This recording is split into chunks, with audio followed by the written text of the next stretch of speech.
Darren Levitt, instructor and program coordinator of Civil Engineering Technology here at Idaho State University. Our Civil Engineering Technology program is the first 2 years of our bachelor's degree in Surveying and Geomatics Engineering Technology. Student will have an associate degree and then can take that associate degree and move on into the bachelor's degree.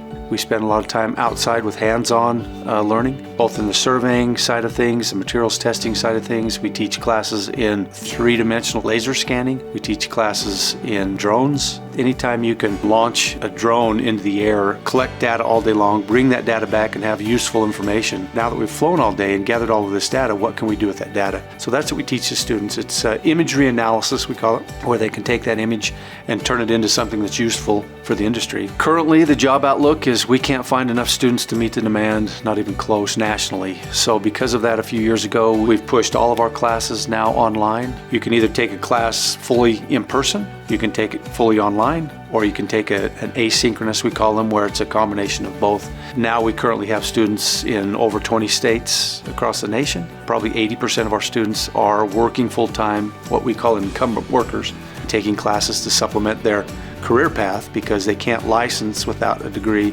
in most states. It's an exciting time, and technology has driven us to do some crazy, crazy things in a good way.